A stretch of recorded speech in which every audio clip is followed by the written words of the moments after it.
Welcome to Sunday morning qualifiers here at Northfield Park Racino. Have a nice show with the Stable.ca partnership, as they have plenty of 2-year-old qualifiers on today's card. We have 12 races, lots of 2-year-olds, some fresh faces, and some experienced racehorses. Trotters are on gate here for race 1. Maddie Angus is driving the 1. Game on, girls. No other changes. They're off and trotting. Good start. Eli's Dream Girl from the outside heads out looking for the lead. Cruisin' Cassie shows a bit of speed down toward the inside as they bend onto the opening turn. Eli's Dream Girl is crossed over and sped off by 2 as they make their way to the backstretch. Cruisin' Cassie is away racing second. Creemore comes out racing third. Papa Doc gets away in fourth. That's 3 back. Game on Girls is fifth. And the trailer Lockkeeper's Dream. So there's about 11 lengths covering them as they're well spaced out up to a 29-second opening quarter. And Eli's Dream Girl, the daughter of Global Republic, out front. Leads by 4 here for Lems. Eli's Dream Girl well clear of the others. Cruisin' Cassie leads the rest of the pack in second. In line, Creemore still racing from third. Papa Doc is fourth. It's 5 more to Game on Girls. Given a nudge there from fifth. And the trailer Lockkeeper's Dream last of them all. Down to the halfway point of the contest. Eli's Dream Girl still showing the way. An 18-time winner. Eli's Dream Girl's out front and completes lap number 1 in 58 and 4/5 seconds. So pretty modest fraction set up by Eli's Dream Girl with over 3/8 of a mile to trot here in the Sunday morning qualifier opener. Cruisin' Cassie still second. In line, Creemore racing from third as they make their way to the backstretch. Papa Doc is fourth. Everyone minding their manners early on. The Game on Girls in the trailer Lockkeeper's Dream. They race to the midpoint of the backstretch. It's been all Eli's Dream Girl since the word go. She left aggressively, found herself on the front, and she's well clear of the others after a 128 and 2 3/4 speed. Eli's Dream Girl into the far turn, open lengths. Comfortably tracked Cassie, Papa Doc, Game on Girls, and Lockkeeper's Dream. Time of the mile was 1:58 and 1.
Welcome everybody to the 2026 open house for the stable.ca. I am Jessica and joined by Jason McGinnis. It's been a big weekend in harness racing overall, a big weekend for the stable. We're happy to kick it off here. We had a first qualifier of older horses.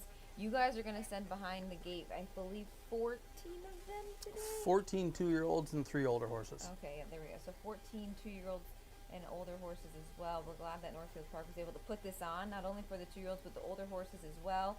Before they go behind the gate here, we're going to send out a couple in here. We've got Barcelona Mickey, Complete Unknown. Any standouts to you, maybe, or one that you're looking forward to for today? There's been a couple training really well. We've already qualified some nice horses at the Meadowlands and some at the Meadows. There's some nice ones here today, too. I haven't sat behind him, but I've heard good things about Barcelona Mickey and Complete Unknown. He's been training really well, too, so kind of interested to see them go. It's going to be the first crop for that Breeders' Crown champ Monty Mickey. That's, of course, the sire of Barcelona Mickey. Kenny Livingood's with us all morning long as well. He's going to describe qualifier number 2. Qualifier number 2, 7 freshman pacers making their first trip behind the starting gate. Multiple offspring of Monty Mickey in here, like we heard. Breeders' Crown champion Monty Mickey. Don't forget, 2-year-olds do all school a lap, so they will stay behind the gate for an entire lap, and then we'll let them go. Number 1, Knock My Socks Off, daughter of Poppy Rob Hanover for trainer-driver Logan Ebersol. 2, CPF Preddy, Eli Schwartzentruber driving for Karen Freed. 3 is Pose for Mickey, Justin Irvine, driver and trainer. 4, Barcelona Mickey, one of 2 here for the stable team. Jason McGinnis, the conditioner, Tyler Angus driving. 5, I Got Your Monty, Sean Smith-Peters trains and drives. Chris Lems for Scott Cox with number 6, D's Ava. And the leader of the stable.ca, Anthony McDonald, driving the 7, Complete Unknown for Jason McGinnis. Again, they will score behind the gate and then qualify on laps 2 and 3. The field of 7 2-year-old pacers. Always exciting to get the 2-year-olds out on a beautiful Sunday morning here at Northfield Park.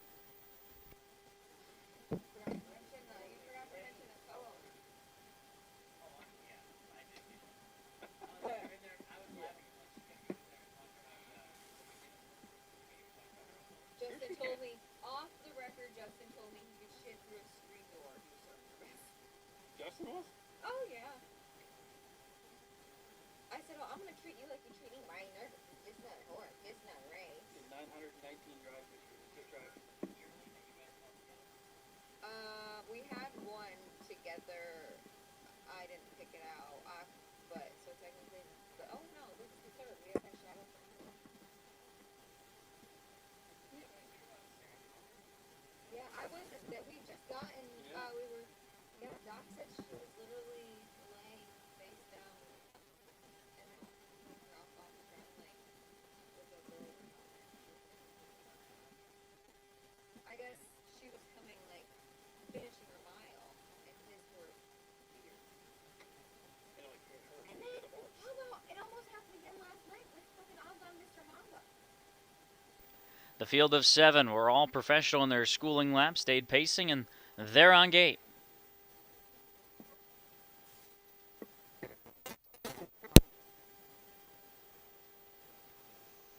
And the 2-year-old Pacers are sent on their way. It's I Got Your Monty. Off the wings very well. Toward the inside is CPF Preddy. Gonna come away racing in second along the rail. Knock My Socks Off. Gets away in third. Now fourth is driving forward. Goes Dee's Ava. So big time speed there in corner 1 for Dee's Ava as she blitzes to the front. And following her is Complete Unknown, the son of Better's Wish, up into third. And Anthony has a decision to make if he can drive on or take the 3-hole. And it looks like he will opt to sit Complete Unknown third as they make their way to the quarter. CPF Preddy was away alertly and ends up settling in fourth. Knock My Socks Off is fifth. 2 back Pose for Mickey and Barcelona Mickey. 2 offsprings of Monty Mickey at the back of the field. The opening quarter, 31 and 2/5 seconds from Dee's Ava. Chris Lems here, another daughter of Monty Mickey, one of 4 of this group. Out front here leads by 2 from I Got Your Money in second for Smith Peters as they race in front of the stands. Complete Unknown racing in third and about 3 lengths off the leader. They're single file as they pace in front of us. Fourth is CPF Preddy racing mid-flight. Then it's Knock My Socks Off. Pose for Mickey was up on heels and guided off the rail, and the trailer is Barcelona Mickey, halfway home in 1:01 and 1. So they pick it up in the second quarter as Dee's Ava leads with 3/8 of a mile to go. I Got Your Money continues to sit second. Complete Unknown's been patiently handled after leaving pretty aggressively to land in third with just less than 3/8 now. Now Complete Unknown gets the green light, and McDonald pulls Complete Unknown, and with a big-time blitz of speed up the backstretch, Complete Unknown traveling very nicely. That was a push-button speed move after 3 quarters and 1:30 and 4, so 29 and 3, and Complete Unknown is trying to dust this field. Suddenly 3 in front. Dee's Ava back in second. I Got Your Money is third. Then comes CPF Preddy along the cones in fourth. Pose for Mickey is fifth. But as they come to the top of the stretch, going off stride went Dee's Ava. But Complete Unknown has crushed this second race field. This is a promising son of Better's Wish. Just a $7,000 Harrisburg purchase. And Anthony had a pistol grip down to the finish in 1:58 and 1. I Got Your Money second. Then Dee's Ava, who came back to be third from Pose for Mickey.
Race 2 qualifier in the books.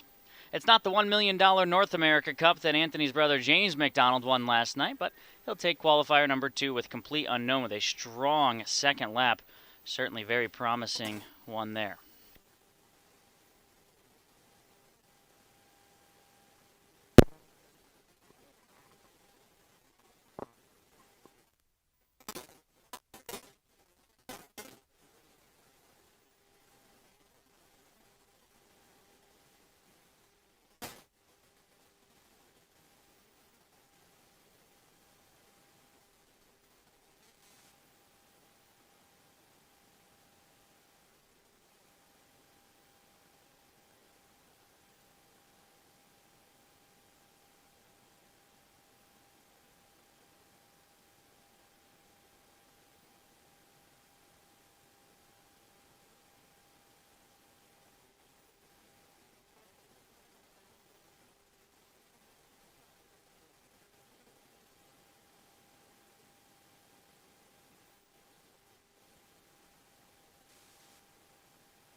First of the 2-year-old qualifiers is in the book.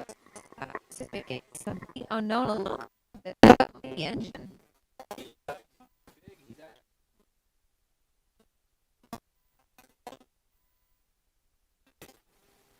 Size, attitude,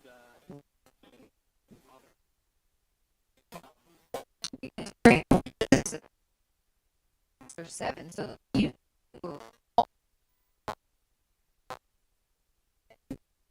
every scenarios. Back and sit.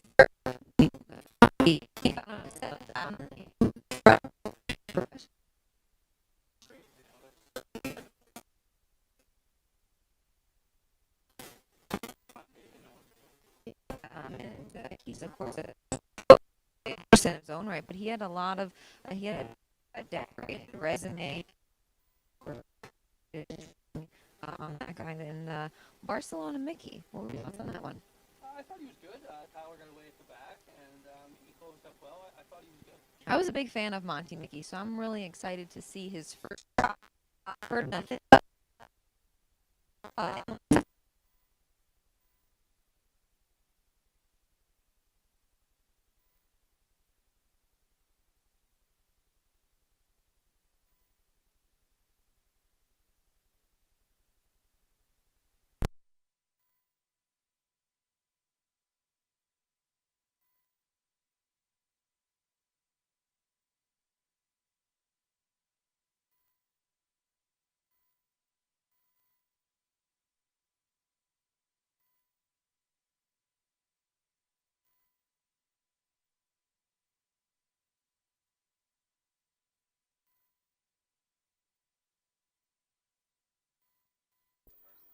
Qualifier number 3 headed behind the gate. For those of you that are looking for all the 2-year-olds tonight, they are in our even qualifier. So races 2, 4, 6, 8, 10, and 12. 6 divisions of 2-year-old qualifiers.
Back to the older horses, race 3.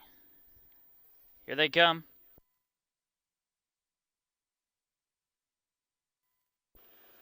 Number 3, Athleta, was withdrawn as the rest of the field is sent on its way. Racing Perfection and Jim Blue goes off stride. Jim Blue jumped it off there as they made their way into turn 1. John Sioka Jr. and Uptown Rose from an inside starting draw come away racing second. Big Bonanza and the Grizz get away in third as they make their way onto the backstretch. Fourth early on is Kiss My Accolades.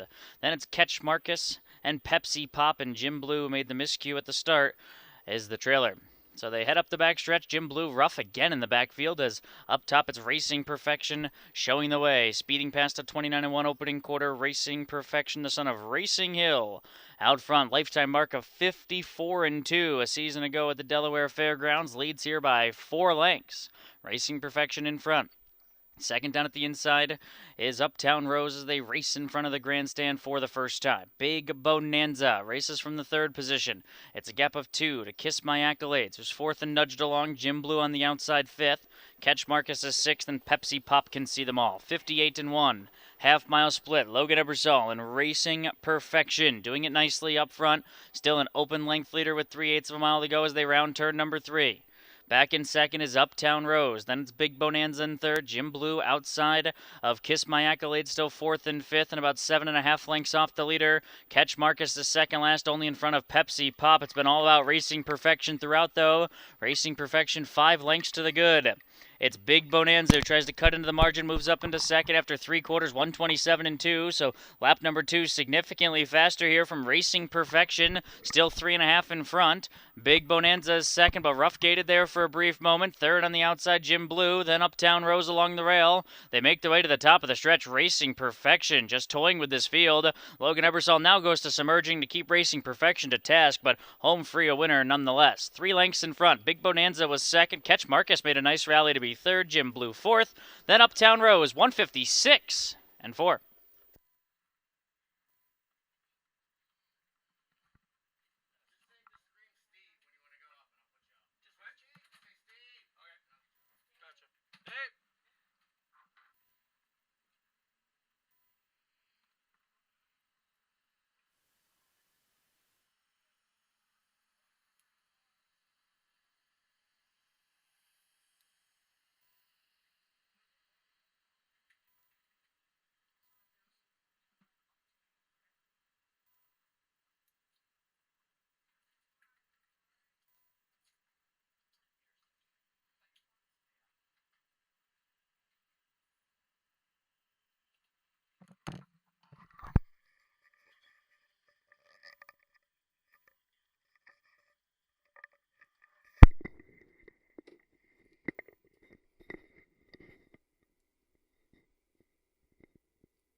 Brakes are 3.7. I don't know if he told you. Yeah, with 12 and the babies, I asked him yesterday. I got Amy to ask him if we could have 2 brakes.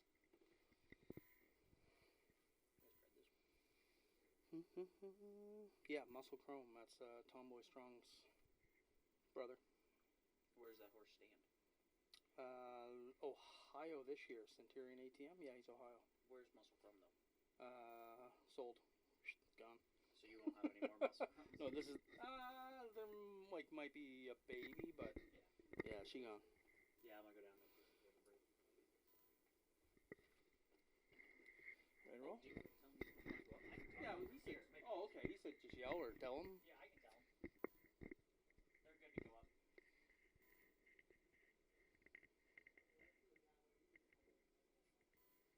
Yeah, that's perfect. I'll just let you know whenever they're ready. Are they up? Yes, sir. Welcome back to Northfield Park. Slight break here after the third. There's going to be 2 breaks today, after the third and after the 7th, to allow people to warm up. With 12 qualifiers, kind of tough to get them all warmed up in the main track. So a couple breaks here, and the first one is right now. Yeah.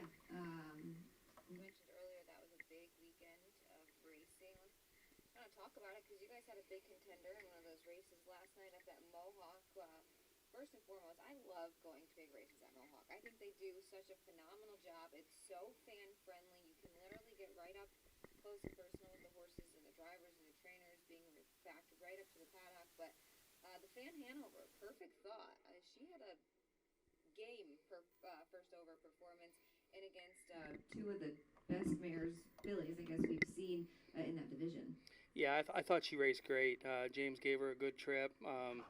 Uncle Harry Polton, he had her ready. I thought she raced tremendous. Got beat. There's no shame in being third, especially on a first over trip to those two. Luadipa and BG's perfect best thought. Be perfect BG. Be perfect BG. I knew it was something like that. Tony Beaton's filly. Yeah. They both raced great. Just two great fillies, and Perfect Thought was a very game third. No shame in that. No, definitely not. And maybe around the far turn, it was a question of, oh gosh, there's still quite a bit of stretch left, but she held in gamely, and like you said, the first over for a long time, nonetheless, she was. either. I know people may have had their questions about Tony's filly. You know, they hadn't quite seen her face the best of the best because she wasn't staked to anything, and we know how dominant Luadipa was. But I thought Perfect Thought definitely held her own. Now she'll be coming back to the States next. Yep, she's coming back down here, and it may be her next stake may be the Adios Volo at the Meadows. I'm not 100% sure. Okay, so we'll have to keep an eye on her for the stable. But overall, last night, phenomenal racing. Yeah, it was just. What were your thoughts on the Cup? Just a great card all around. I sat home on the couch and watched every race. It was just, like you said, Mohawk. It's my home track. It's probably still my favorite track to race at, and they put on a great show. I thought the whole card, top to bottom, so many horses raced so good. And the Cup, the two big races, the Fan Hanover and the Cup itself. I mean, the best three were 1, 2, 3 in my opinion in both races, and the amount of horses that raced great last night was just startling. Yeah, the Cup definitely lived up to the hype. I know a lot of people wanted to see maybe Bojangles and Mr. Mamba team up in the final, face off in the final, but I think maybe Bojangles getting that first loss in the elimination made it even more intriguing, I guess, for the finals, it was because then everybody thought they had a chance to win, so it wasn't just going to be maybe a laydown sort of instance. Yeah, they were great eliminations last week, and to have those three all draw in the same elimination was crazy. And then last night they didn't disappoint. I mean, the big three, I guess you could call them, they all raced great. Bojangles left hard, removed to the front. Brandon Boulevard, big mile. Unbelievable. I've known Andrew Harris since he was a kid, and I messaged Andrew this morning. I said, man, your horse raced tremendous, that kind of mile against those horses out of the 10 hole. And I said, he'll get you one, because I can see those three trading punches all summer. Mm-hmm. It was just a fantastic race. It delivered, that was for sure. It was. Back-to-back years, that Post 10 finished second by literal whiskers in the North America Cup. And then pretty cool for James to pick up the drive on odds on Mr. Mamba in the elimination, and then obviously had to have that choice to have to make for the final. But I don't think people outside of Indiana or people who've seen Mr. Mamba in person realized, one, how small he was compared to maybe Bojangles or Brandon Boulevard. Two, the quick turn of foot he has. When you think he hits that last gear, he's got another one in store. The way he can flip off cover and just sprint, it's scary. To go by a horse like Brandon Boulevard and Bojangles, 2 weeks in a row, he's the real deal. They all are. I mean, and he had a great trip. He had a great drive from James, even though he was out the whole way. The horse never saw the pylons, I don't think. And Brandon Boulevard was in for maybe 3 seconds. It was unbelievable. It's definitely going to be exciting to watch them hopefully trade blows throughout the summer, because it was thrilling. The crowd, obviously, with it being Bojangles' home track, when he stepped on the track, the crowd roared, and when he took the lead, the crowd roared again, and then it kind of got silent there, and then when they were close to the wire, it just it gave me goosebumps. It's just fun to experience instances like that. Yeah, and James, I mean, he's one of the hardest workers there is. If you know him, he's one of the first guys in the barn when he has his own horses and stuff. I was there all winter, and he beat me to the barn practically every day. And he goes out and races at night, and for him to get a North America Cup at home was real special to him. I know it was. Yeah, and he picked up the drive on Mickey and Minnie as well. With Dexter being locked down with Twin B Joe Fresh, he couldn't have picked up a liver horse either. I don't think Dexter has to get James a Christmas present this year. He already gave him two. He chose off odds on Mr. Mamba, and Dexter, obviously, as being part owner, obligated to Twin B Joe Fresh. And James put her in a great spot too. And he had a heck of a night, and nobody deserves it more than him. Yeah, it was definitely fun. said you watched all the races. Irvin Hanover parked every step of the mile, 25-3 opening quarter, and he never stopped. Like, he was just rolling. We were just talking about that before you got here. We were talking about some of the races, and that was pretty cool. They flew you in by helicopter and landed in the center field, fresh from Mohawk anyway, so you could make it. That was neat. Irvin Hanover raced fantastic. Those horses, the whole card was so good, and they get downplayed a little bit by the big races. But Irvin Hanover, an unbelievable mile from the outside again. And you never really know either. I was talking about this last night with a couple of people. Like, it was the second weekend of June, so the horses are still kind of getting their feet under themselves. Like, odds on Mr. Mamba, he only had a start going into that elimination. Bojangles had a couple of starts. Like, they're still not, in my opinion, at the peaking part of the summer yet. It seems to be kind of Meadowlands pace-ish. They're all trained by great trainers, and they're ready, but still getting those extra starts under your belt come midsummer. They're three scary horses in that instance of the colt division, and I can't wait to watch them all year. It's just scary thinking about how much better they could get, and they were all on top of their game last night, and I think that just speaks volumes, one, to how the breed is continuing to change, two, the phenomenal trainers, I guess, that condition these horses week in and week out, and the schedules that they have to put up with. Like, I think you try and hit 75% of the 3-year-old colt pace races, you're racing almost 15 weeks, it seems like. I've worked for I worked 3 years for Irv Miller. I worked for Tony Alanya. I worked for Blake McIntosh, and been with Anthony now for probably 10 years. And I always say part of the battle is having the great horse and getting it there, obviously, but managing your horse all summer, track to track, where they have to go, keeping them healthy.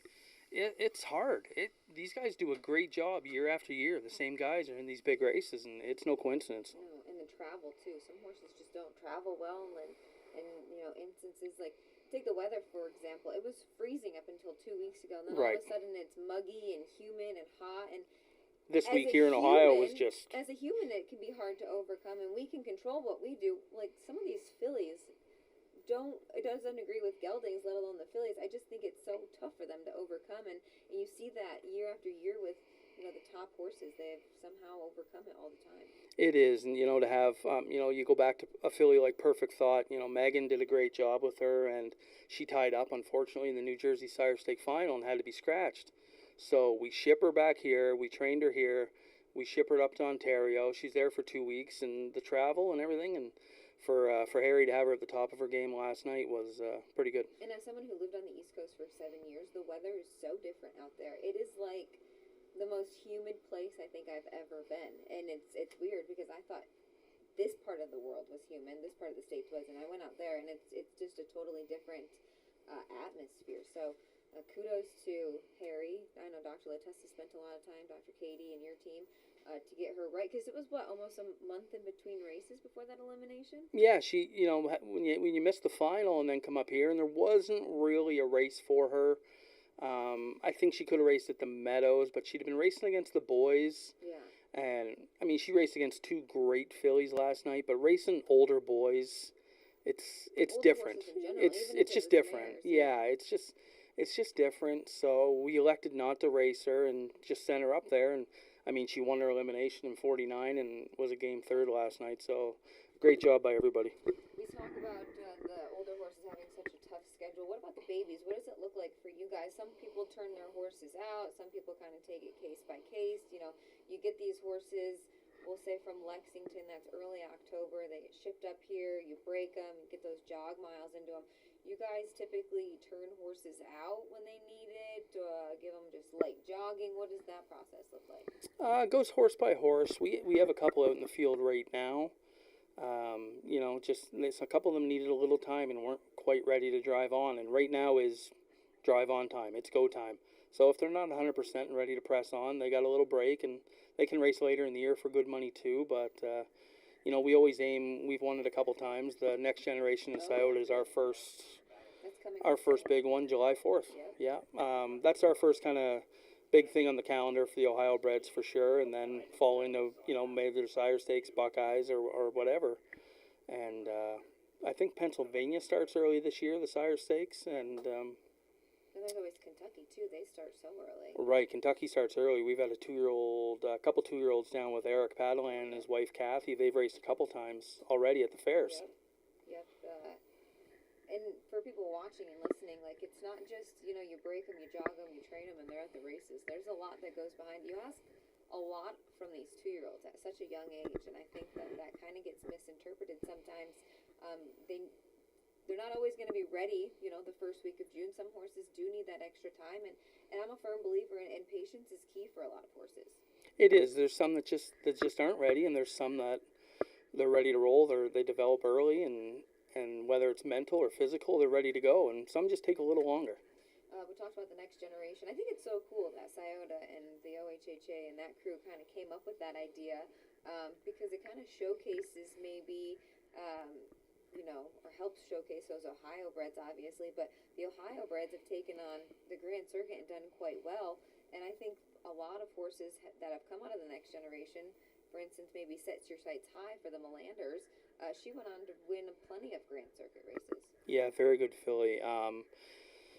We haven't seen him in Ohio yet, but Brandon Boulevard's down by the seaside. Exactly. So does Andrew try to squeeze him over to Scioto a couple times to qualify for the final? Maybe. I don't know his schedule, but Yeah, that'd be interesting because now the Breeders' Crown is right here. Breeders' Crown's at Scioto, so maybe he wants to kind of give him a test spin there. It'll be interesting to see for sure. With qualifier number 4 coming up, it's on the trot, of course, the 2-year-olds. I think there's a field of 6 until told otherwise. One in here for you, Pilot Caviar for the stable. Father Patrick, of course. Yeah. And then Vine Staff, which is a homebred out of Muscle Chrome by Century and ATM. And you guys had a little bit of success with Century and ATM. Yeah, he. I could be wrong. I think this is his first year strictly Ohio. Oh, okay. But yeah, this is a nice colt. He's a homebred out of Muscle Chrome, who's the dam of Tomboy Strong. She's won a couple races this year and come back okay. And kind of interesting. She looks, the way she covers. She's got the 4 white legs and stuff. She just kind of glides out there too. She's noticeable for sure. She's got a really nice way of going, and she catches your eye for sure. 4 white legs. Logan Ebersol will sit behind Vinestaff, and then Anthony will guide Pilot Caviar. This is a filly by Father Patrick, who I think sometimes gets overlooked as a sire. Yeah, he's been consistent. He's been around a while now, and they have a tendency to be a little difficult to get along with at times. So I think that's why Anthony likes them, and we've had some success with them. But a Father Patrick filly, $42,000 Lexington buy. I haven't sat behind her, but everybody seems to kind of like her, so we'll see what she can do here today. Mixed bags for sires in here. Those are your 2. We have a Long Tom, we have a Volstead, and an Action Uncle, which I'm curious to see how that shapes up because he was quite the horse for Virgil Morgan Jr., and I think this is his first crop as well. So curious to see how that will go. As they go behind the gate, they're going to go, I think, 1 lap around to kind of get used to the gate before they let them go. So we'll send it over to Kenny for the call of race 4. See ya.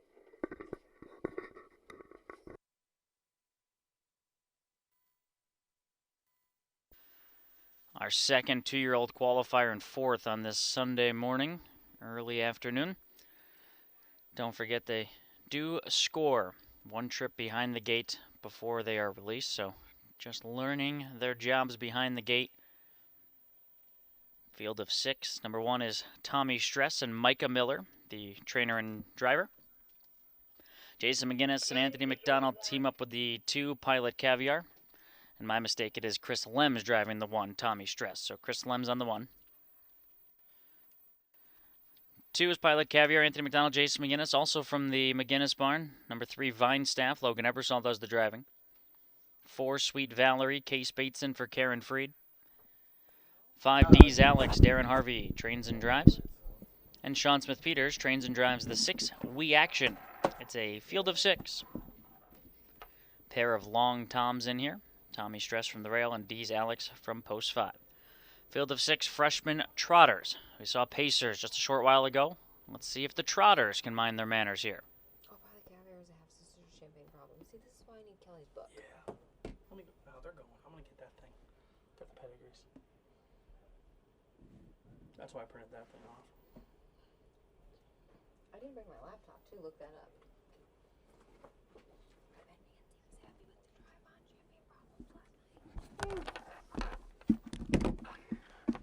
She had I forgot to bring it up on it. We were talking about that. I said, when does Dexter down and Marcus Blank? Field of 6 43-1? trotters. They're picking up speed now. Like, I mean, and the filly, her card doesn't look outstanding. And they're off and trotting. Give me a friggin' All break. come off the wings okay. Good beginnings from Sweet Valerie down the center for Bateson. Far outside, We Action, leaving ever so slightly up into second right now as they head around turn number 1. Pilot Caviar and Tommy Stress are third and fourth. Vine Staff is second last, and the trailer is D's Alex, so they all navigate turn number 1 and make their way onto the backstretch cleanly. It's not a quick tempo, but not necessarily looking for that early on in these young careers, as Sweet Valerie leads the way and leads by 2. Daughter of Volstead out front.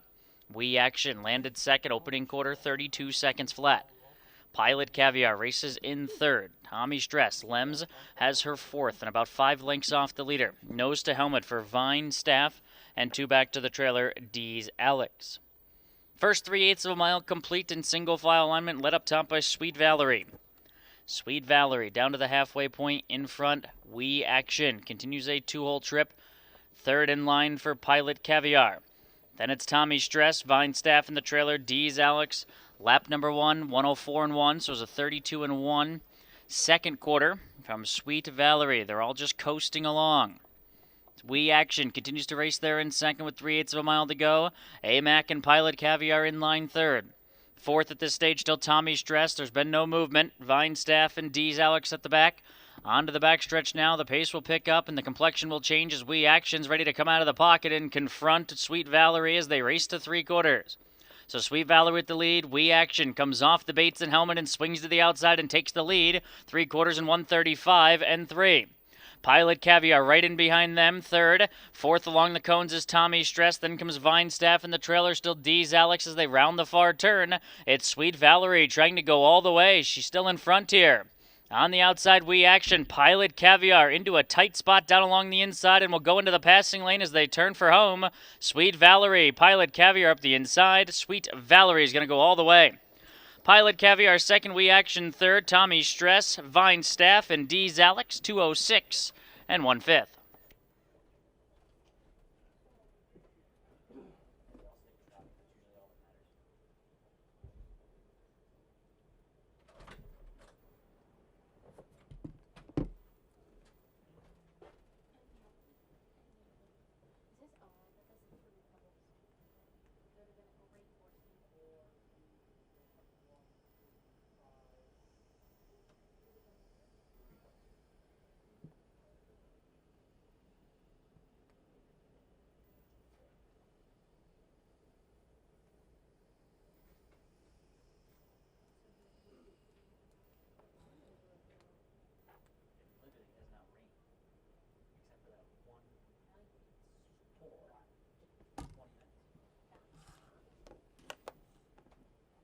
It downpoured for like the first 2 hours of my drive back. Oh, really? Yeah, that was in Canada. Yeah.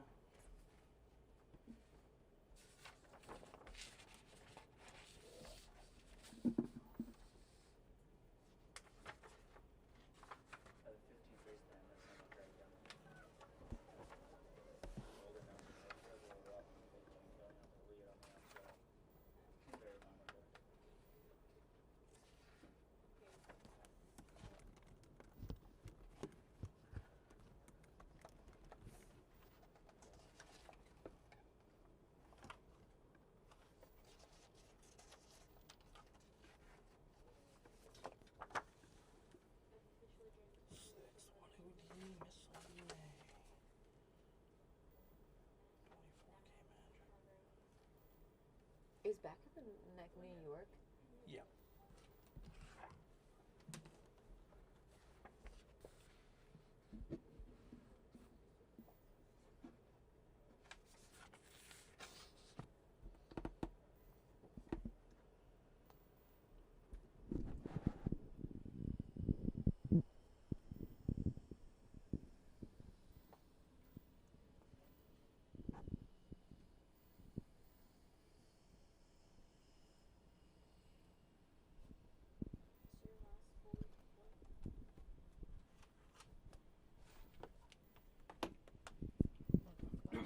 Yeah, sure. You tell them that we're ready.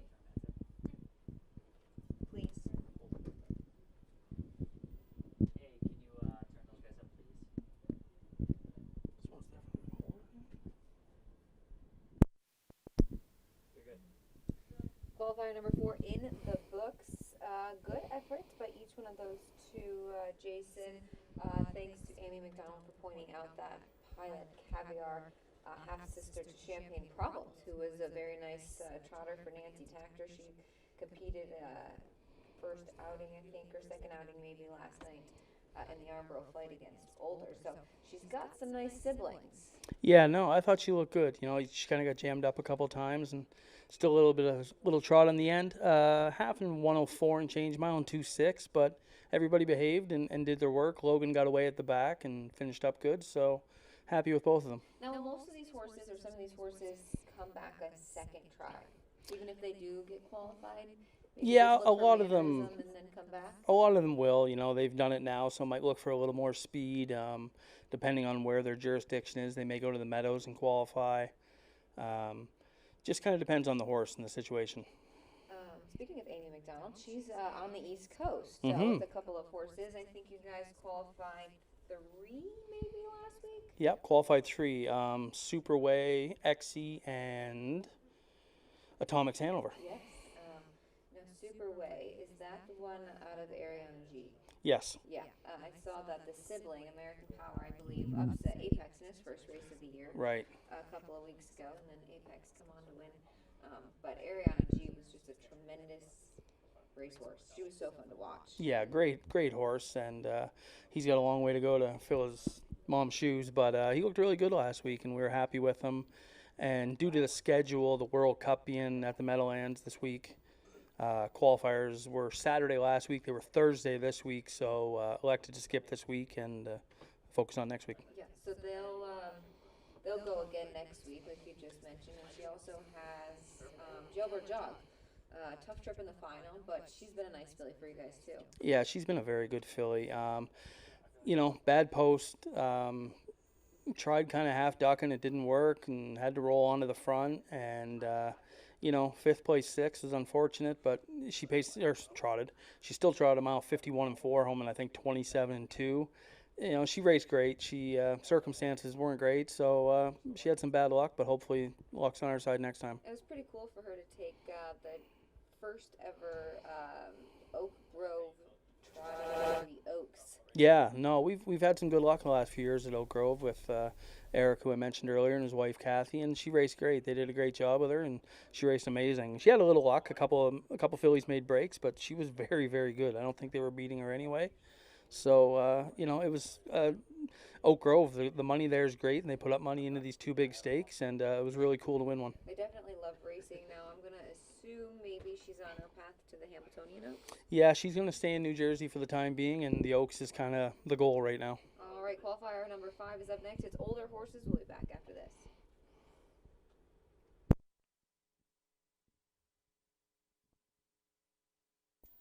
Full qualifier of Older Horses, all 8 on track, taking their spots behind the wings of the Northfield Park starting truck.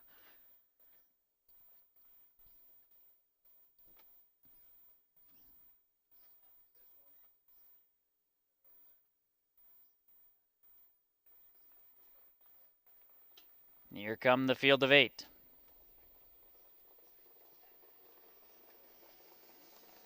They're off and racing. Good speed from Captain John, who begins well. Showing speed as always be better off the wings and toward the inside is Quick and Shady as they head into the initial turn. Very wide there was Captain John. Could have given the starter a high 5, but he's going to cross over and take the lead nonetheless. So Captain John with a 3-length lead as they bend down to the backstretch. 7 and 8 are going to line up 1-2 as Not Fake News. John Sioka Jr. paves that one into the pocket spot. Getting away third is Always Be Better. The son of Always Be Mickey showed some nice speed off the gate in his third. 28 seconds, pretty lively.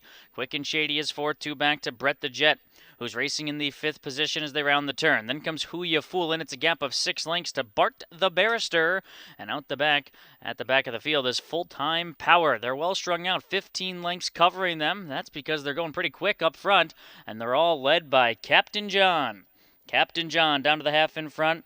A winner at the Paulding Fair not too long ago, just a few days ago, in fact, as Captain John gets him halfway home in 57 and 4/5 seconds. Not Fake News is racing in second. It's 7 lengths back now to Always Be Better. Racing in third, Quick and Shady is at the inside fourth, but pinned in there as Hirschberger moves off the rail with Brett the Jet, but they're a long way behind. A runaway right now, Captain John.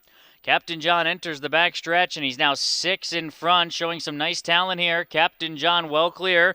Not Fake News has the same margin on an improving Brett the Jet, who's into third. Who You Foolin' is fourth. 3/4, 126 and 1. Take a look at Captain John. He's 10 in front and drawing well clear. Not Fake News was completely bottomed out, and he's going a half a stride to Captain John's full stride. He's now 15 in front. Off stride went Brett the Jet. Who You Foolin' had to evade that one. So too did Quick and Shady. They're at another county. Captain John. This is why he wanted Paulding. He is very talented indeed. Captain John down to the finish, stopping the timer. 155 and 2. He might have won by 30. Full-time Power got up for second. Who You Foolin' third. Quick and Shady fourth.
Kenny after the break, ask him some questions.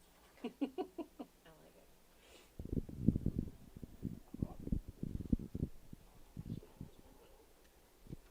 Back for qualifier number 6 after a dazzling one there for the open company, I guess, horses, older horses. 2 more in here for the stable. What a Houdini, colt by What the Hill and Miss Lady May, affiliated by Back of the Neck. First crop for Back of the Neck. Another one I've heard a lot of good things about. A couple of nice ones I've heard that Aki has had. I was a big fan of Back of the Neck. I think he was very underrated in the crop that he was in. But what are your thoughts on Miss Lady May?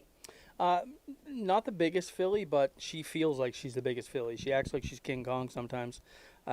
She can be a handful. I've seen that in some of the videos. Yeah, she can be a handful, but she has also been very fast a few times. Anthony trained her last week in the bike, and he went fast. She was very good.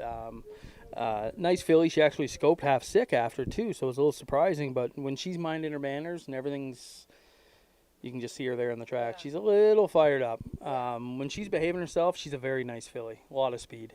Back of the Neck wasn't overly big either, so I'm Right. curious to kind of see how his first crop maybe shakes up like that. But yeah, she does look a little fired up. I've watched her train a couple of times. She definitely knows what her job is, and that's Yeah. to go fast. It's Right. maybe what's between the ears that needs to develop a little more. Yeah, she's a little hard on herself. Tyler Angus jogs her every day, and he's actually done a very good job with her. She can be a handful, you know. And so Anthony's going to take over the driving duties today. Tyler trains her a lot for us. Tyler's going to sit behind What a Houdini, a What the Hill colt. I've actually trained this guy a few times. I like him. He's a nice colt. He's got a good attitude, and he was a little sick last week training in the bike too. So I'm hoping he bounces back here today. He's got a nice bounce to him on the track. Yeah, he's a likable horse. He does everything right. He's got a good attitude. Not much to not like about him. He was kind of a bargain price at the Ohio Select Sale, $11,000 on an Archangel mare. It is kind of nice too when you got guys working for you like Tyler and Jason Merriman. I guess more Tyler because he drives in more races now, but that get to kind of sit behind him in the barn, and then when they got to fill in for Anthony, they know the horse. Right, we're very lucky. I mean, Jason Merriman's semi-retired, but he does have a 555 driving average this year. That is true. He That's did have true. to fill Yeah, in. he Left sensation. He yeah. got beat at the wire. Yeah, Mr. 555. I like that. And we're lucky. We have a lot of guys that are willing to help. Justin Irvine, Logan Ebersol, who are driving a couple for us today. Anthony pesters them enough that they don't say no. So they come over and help us train, or they'll gate school something for us. And we're lucky. We got a lot of good people that are willing to help out. And it's always nice too to maybe get another opinion as well. Absolutely, like- absolutely. Different set of eyes on some of these horses. This doesn't hurt at all. No, definitely not. We got another mixed bag here. For qualifier number 6, we got Uncle Peter, What the Hill, Back of the Neck, Action Uncle, Coach K, Hanover, and Ready for Money as they go behind the gate for qualifier number 6. 2-year-old trotters make their way behind the gate for their schooling lap. I do have to mention the margin in that 5th race qualifier was 33 lengths from Captain John. So a very nice 3-year-old there for the Jerry Miller barn as we turn the page to the 2-year-olds. Number 1, Ms. Ella Page. Case Bateson for Karen Freed. 2, What a Houdini. Tyler Angus for Jason McGinnis. 3, Miss Lady May. Anthony McDonald for Jason McGinnis. 4, Action Audio. Sean Smith-Peters trains and drives. Darren Harvey trains and drives the 5, Divine Delight, and the 6, D's Allison. Chris Slems for Scott Cox.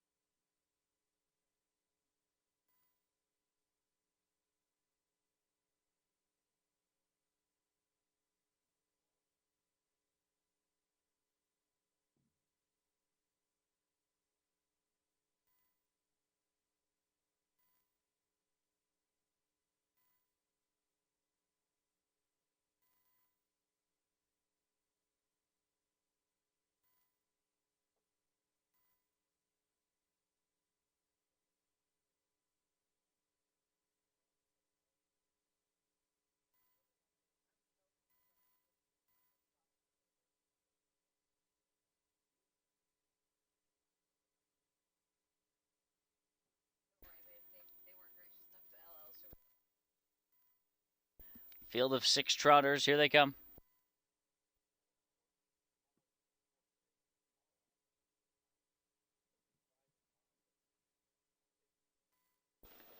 And they're off and trotting. All off the wings cleanly. Down the center, it's Action Audio, shows the most speed and heads out to the front into the opening turn. Divine Delight trying to work over and land a seat. Right now is in the 2-path, squeezing in front of Ms. Ella Page. Comes out racing in third. Then it's the stable team of What a Houdini and Miss Lady May on the outside, and Dee's Allison will take residence at the back of the field as they make their way onto the backstretch and drive up to the opening quarter. They're led up top by Sean Smith-Peters and Action Audio. Miss Lady May methodically moving to the front here for AMAC as they go through a 33-3. Opening quarter split. Here's Miss Lady May. She'll cross over and clear now as they bend onto the far turn for the first time, and she's 3 in front now. She speeds off. Action Audio is second. Third is Divine Delight. Then it's Ms. Ella Page, who's in line fourth, followed by What a Houdini and Dee's Allison at the back. So Miss Lady May, the daughter of Back of the Neck, out front here. $24,000 Harrisburg purchase, leads by 4 lengths with 1 lap to go. Gets down to the half in 104-3, so it was a 31-second quarter. Picked it up significantly in quarter number 2, and now she's 6 lengths in front as they move with 3/8 of a mile left to trot. Action Audio continues to race second. Third and swinging to the outside goes Divine Delight for Harvey. Bottled up at the inside is Ms. Ella Page. What a Houdini got shuffled to last in that exchange as Dee's Allison pulled around that one. Meanwhile, take a look at Miss Lady May. She's 10 in front. Miss Lady May throttling down here, off 3/4 in 133-3. So a middle half there of in front. Divine Delight is very green, just went to the inside of the course. Miss Ella Page rallies nicely up into second. Third goes to What a Houdini, then Action Audio, Divine Delight, and Dee's Allison stopping the clock. 2:02-3, Miss Lady May.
Well, Jason, a nice qualifying effort there by both What a Houdini and Miss Lady May, but hard to ignore the efforts by Miss lady, May. Like you said, she's quick.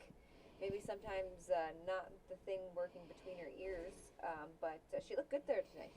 Yeah, I think he had to do the right thing there. The quarter was only 33-3. If he'd have tried to fight her and sit her in after going behind the gate and being in the bike, it could have ended poorly. So moved her to the front. She looked semi-relaxed on the front. She's got a quick turn of foot. She can motor. He had a pretty big hold on her, 29 flat on the end. She should have a lot of fun in New York this year. I always am very appreciative when the announcers do the math for me. Because, Right.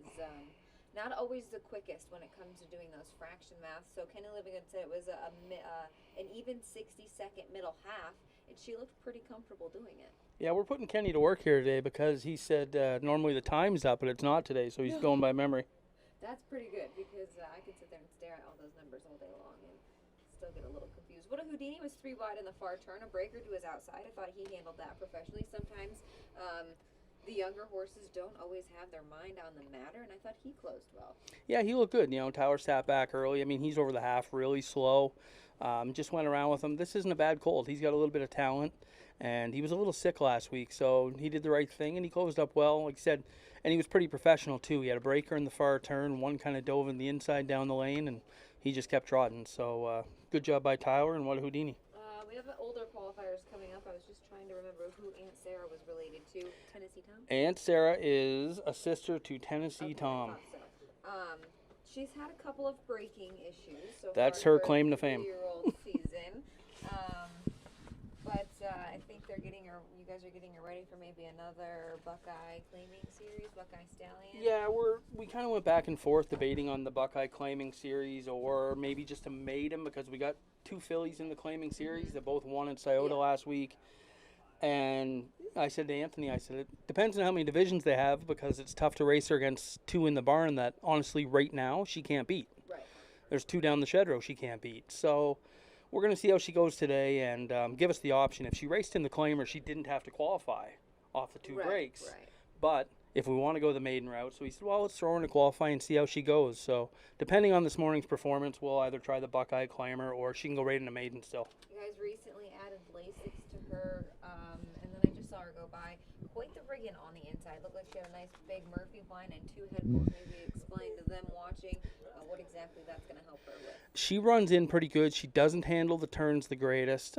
She should have a gating strap on the inside or at least a gating pole. She hits the turn and kind of sets herself up and loses a little ground. She's actually better on the big track, but she just had a bad day at Scioto. We trained her before that and thought she was coming into it good.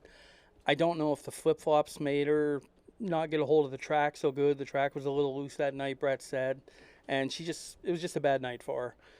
But she trained well before that, so we'll see what she does this morning, and like I said, we'll go from there. It's qualifier number 7. It is for the older horses, stable horse, Aunt Sarah. She's going to start from post number 2, of course. The sister to Tennessee Tom. Amex doing the driving, and you got another thought. I got to say hi to Walter and Gemma watching at home. Oh, there you go. Oh, look at how they are so posted up enjoying their Sunday. I love that. They love it. They're normally napping by now, but they're watching. They're listening to Dad. They did the winter open house, and Anthony said, "I'll get you a camera and a mic. You can do like winter circle interviews." And I looked at him. I said, "It's literally negative 10 degrees out. I think I'm gonna have to pass on this one." But Kenny and him did the commentary, and I watched at home. But I'm more of a fair weather kind of gal. It's nice I don't blame you. Today. After this winter, I don't blame anyone. Oh, It was gosh, horrible. It was brutal. But they're going behind the gate for qualifier number 7. Here's Kenny.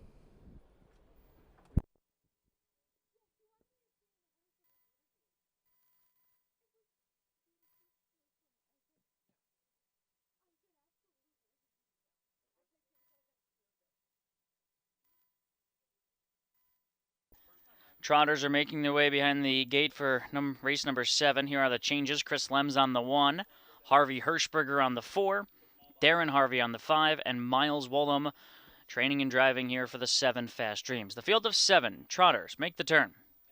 We've reached the second half of the Sunday qualifiers. They're on gate.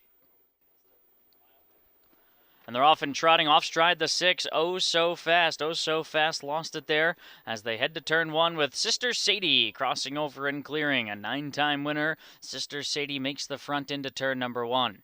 Dropping over to race in second is Green Hill Spurs. Back in third is Jan's Bar and Grill. Comes out third there, about 3.5 off the leader. Then it's Aunt Sarah. She'll race from fourth early on, half a dozen lengths off the leader. Gapped out Sister Patty.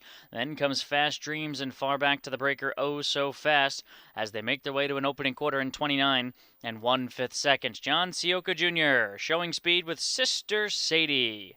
Sister Sadie out front off the 2-month break leads 2 lengths. Off stride in the backfield is Fast Dreams. Fast Dreams jumped it off there as they make their way through 3/8 of a mile. Still led up top Sister Sadie with Green Hill Spurs racing in second as they race down by us for the first time.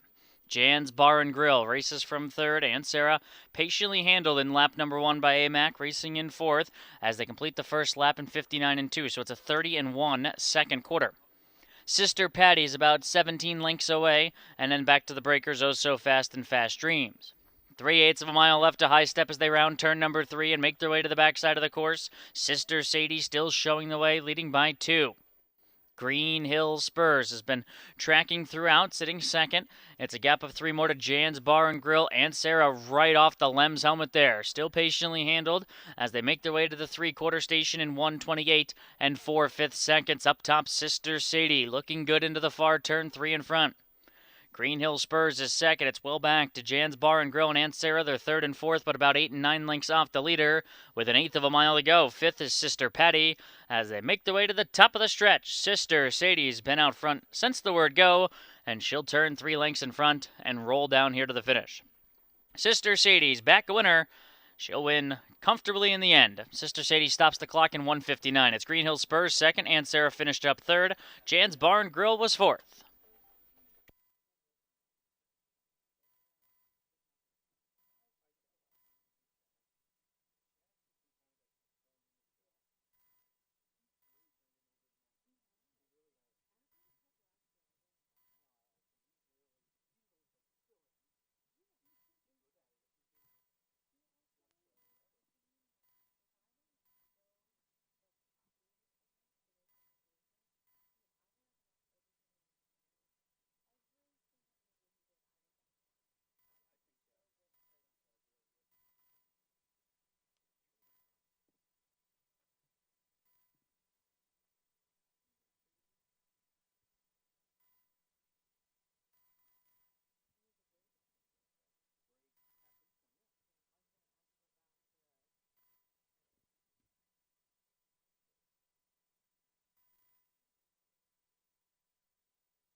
I think we're up. Hello.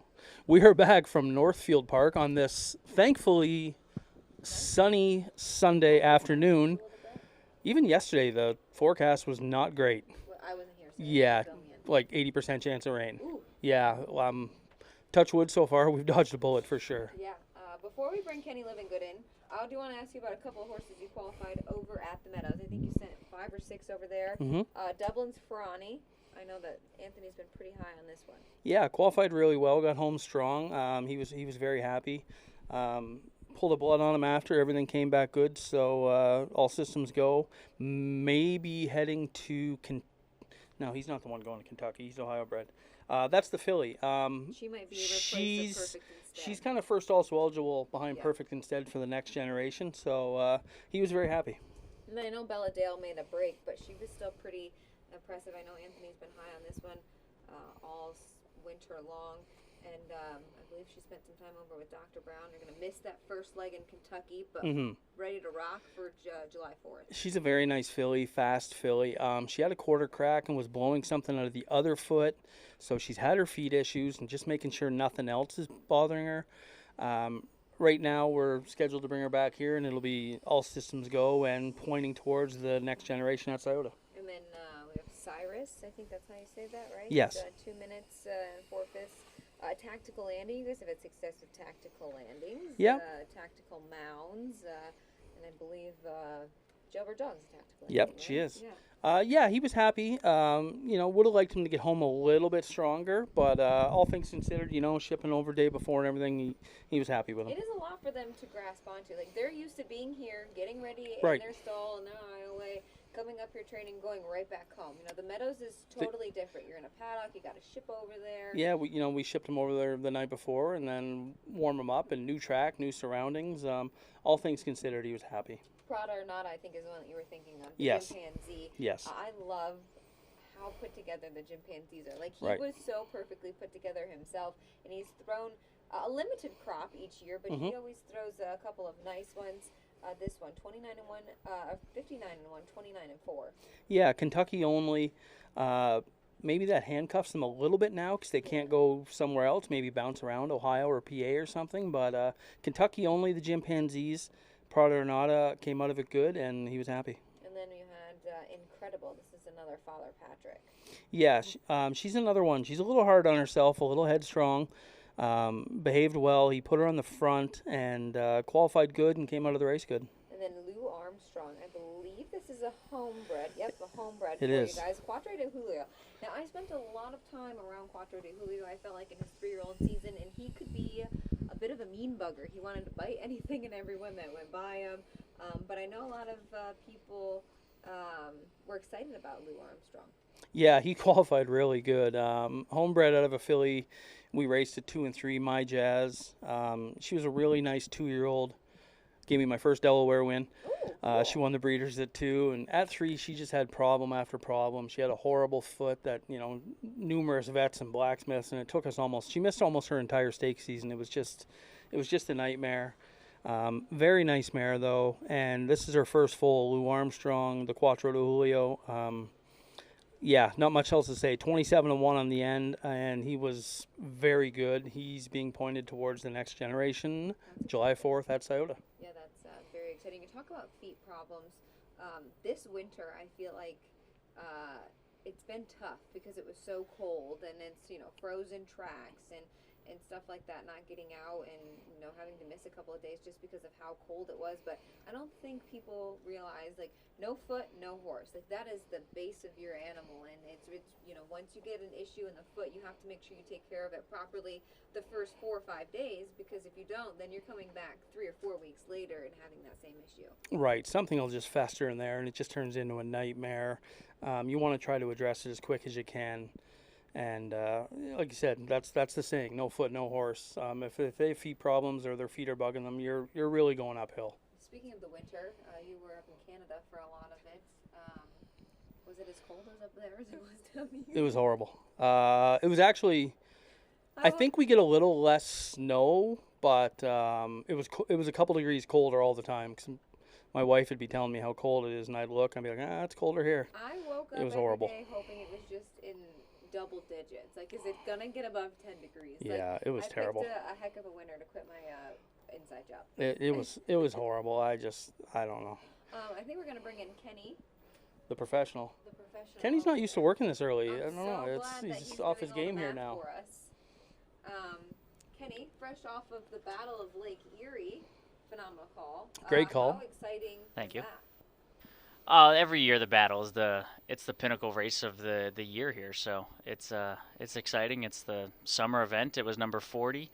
That was my 4th. So yeah, and it was a little cool piece of history that something I grew up always wanting to do was call big races, and I'm now one of just 3 people that have ever called this track's biggest event. Wow. That's exciting. Do you get a little more? I mean, I know myself. I sat and watched the whole card at Mohawk last night. Yeah, even the overnights. It was just something about it. A great card.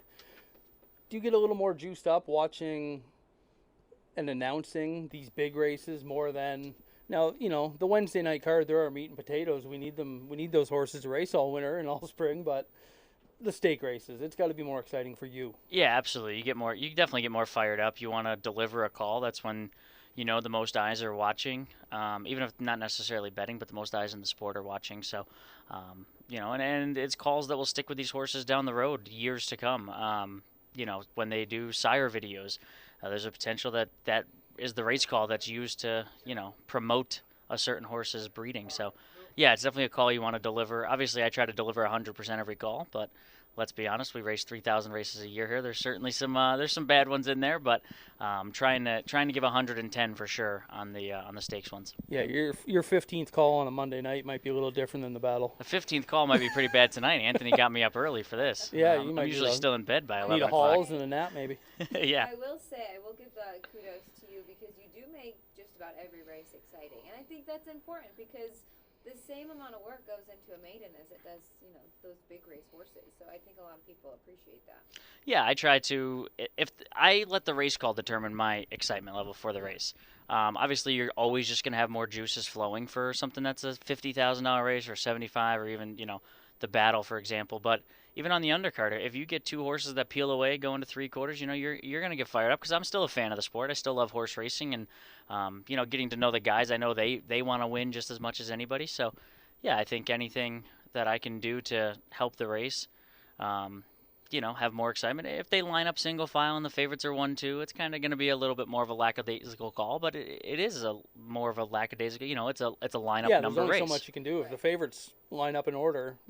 You're calling the race, but it is what it is. It's not super exciting, but that's racing. But like you said, the battle, another great call this year, another great race. Always, I don't know if it's the half mile part of it or what, but it's always a great race. The half mile on the trailer makes such a difference. The guys get out and moving here quick, and yeah, if you think you got a horse, you got to be on the move. You can't risk getting caught in 3rd or 4th on the inside. Even with the passing lane, it's just too tough. What were your thoughts on the North America Cup?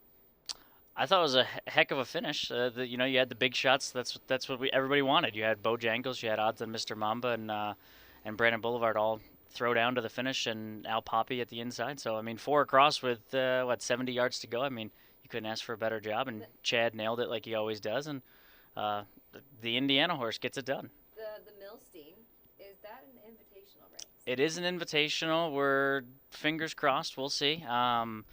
There's a chance Bojangles might come. It's a small chance, but Dr. Ian Moore did not rule it out. So he does like to support Northfield Park in Ohio.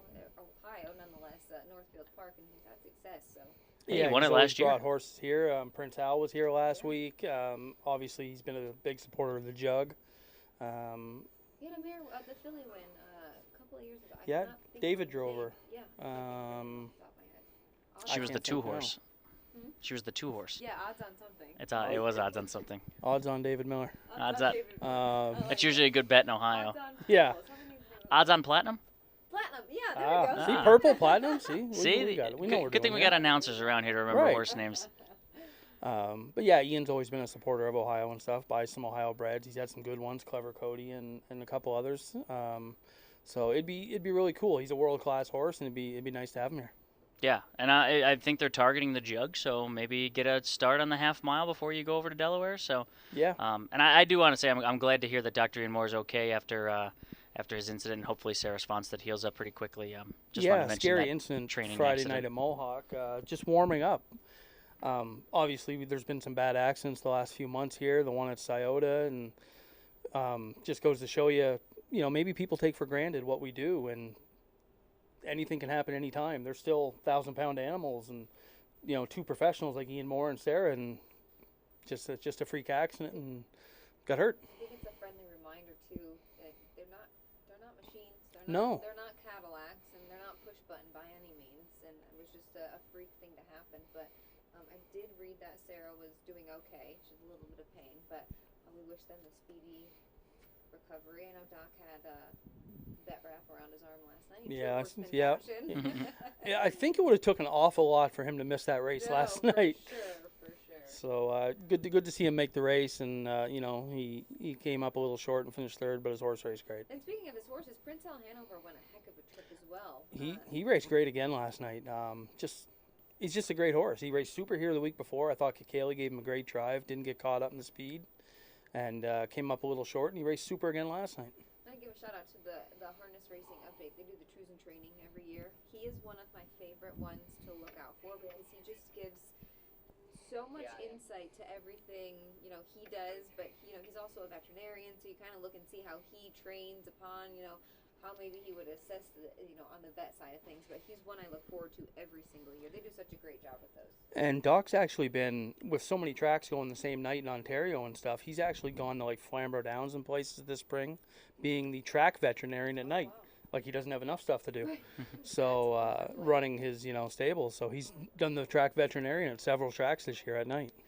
Kenny, you said this was your fourth battle, so you've been here 4 years? So it's 3 years, but it turns out to be 4 races because I showed up literally the week before the battle, when Lauren Tritton won. So. Yeah. We've gotten some. I mean, I feel like all 4 have been great. We had Lauren as the first female to win, and then the race completely changed when Ruthless Hanover breaks in the first turn, and then the year after that, Little Rocket Man got his kind of redemption in his third battle, and then this year with I'm totally drawing a blank. Mossdale Ben. He got his redemption because he was the favorite the year before and he broke. So Right. And good for Jim Marone. And although I think one more stride, Prince Al. I still have the photo sitting here in the announcer's booth because I got a little ahead of myself calling the photo. I thought Mossdale Ben was going to hold him off by probably about half a length was what I kind of measured out, and then they got to the finish, and I was certainly not 100% when they crossed the wire. You might have actually got more views if you made the wrong call. Yeah, I have That's done. something to, It has happened before. It's something we don't like to do that. I tried. It's tough because you're trying to give Mossdale Ben his credit and a little celebration, and oh geez, Prince Al's coming. Yeah, that's kind. And I have the video on Facebook, and if you have not watched it, I do encourage you. I'll promote myself there for a second, but Absolutely. You can see me kind of at the finish. I look back to look at the TV, like, did I get that right? Because outside people can't see, but I'm about 30 feet past the finish line here, so Yeah. it's a very biased view. So the camera, which is significantly further left, gives a much better view of it. Well, we're ready to roll for race 8 here, qualifier number 8, and we'll let you get back to your job. Thanks, guys. No changes here in the 8th race. Case Bateson for Karen Free with the 1, Better Be Hoppin', 2, Chips Ahoy Hanover, Anthony McDonald for Jason McGinnis, Comper Tomahawk, Noah Newman for Scott Cox, Jerry Miller drives and trains in the plan, Dame Hanover, Tyler Angus for Jason McGinnis, and Popular Expert Logan Ebersol for Jason McGinnis. They're off and trotting. And all the barn mates begin well. Chips Ahoy Hanover, Dame Hanover, and Popular Expert far outside, and Better Be Hoppin' holds down the rail. The daughter of In Range is away in third, but it's the stable team who will line up 1-2 as they head to the backstretch. Chips Ahoy Hanover off the wings nicely and has the lead a length and a half as they step onto the backstretch. Dame Hanover comes out second. Better Be Hoppin' is third. Inline fourth for Comper Tomahawk. Then comes In the Plan, and the trailer is Popular Expert. The son of What the Hill takes residence at the back of the field. 31-1, pretty quick enough opening quarter for these 2-year-old trotters, led up top by the son of Captain Corey. Chips Ahoy Hanover. Out front there, Dame Hanover in second, a length and a half behind. So these 2 Hanover Shoe Farm breds are 1-2. In line third for Better Be Hoppin'. Gap of 3, Copper Tomahawk races in 4th. Now Ebersol is going to get underway with Popular Expert from last. Moves outside of In the Plan. They trot in front of the stands, chasing Chips Ahoy Hanover. AMAC with a very tight hold of Chips Ahoy. Gets him down to the halfway point in 103-1. So they do back it down in quarter number 2. It's a 32 second quarter. Chips Ahoy Hanover leads the way with 3/8 of a mile to trot. Still second, Dame Hanover, the daughter of international money, trots at the cones in third. Is Better Be Hoppin'. To the outside, Popular Expert is fourth. Copper Tomahawk is in line fifth and dropping back one spot, and the trailer is in the plan as they make their way to 3/4. Chips Ahoy Hanover's been there since the word go, and Dame Hanover's been stalking from the pocket throughout.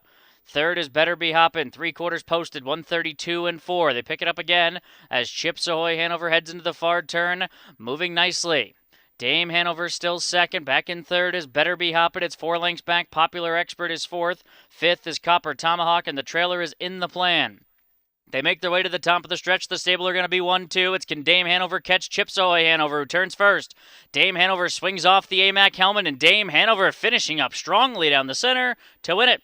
Dame Hanover, Chips Ahoy Hanover, Better Be Hoppin', and Popular Expert, 202-2.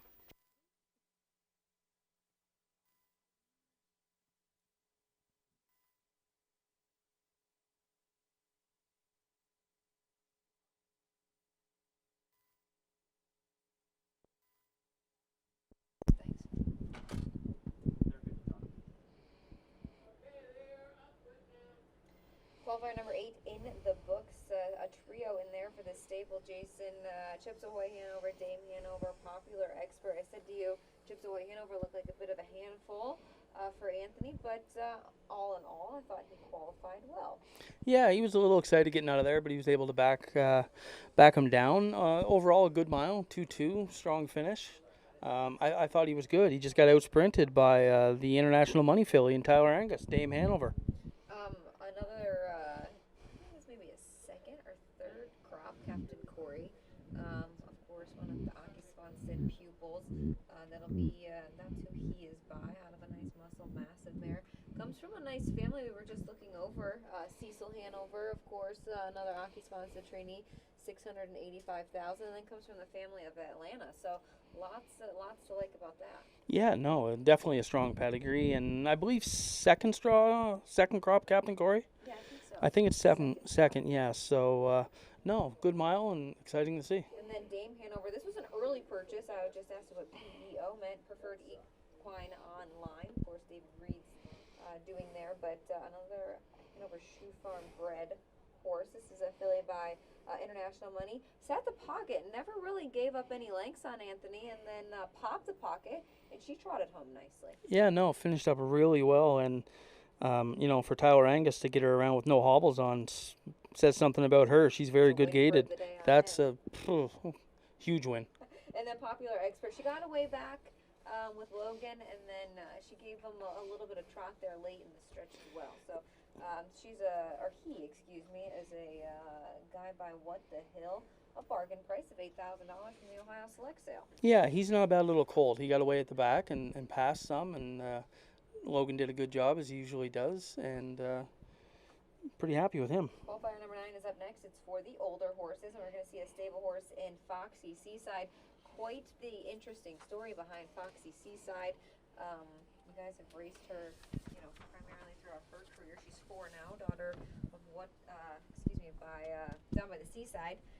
She has 35 lifetime starts, 6 wins. She's closing in on that $60,000 earnings lifetime, and she had an odd case pop up. Like, I know that you guys turned her out, and she come back, and did she come back and she was sick, or you turned her out and something along the lines of that? I don't know if it exactly happened while she was out or when she came back in, but she ended up having a sinus problem and ended up at the University of Ohio, and she's had a long road back. I mean, she hasn't raced since November.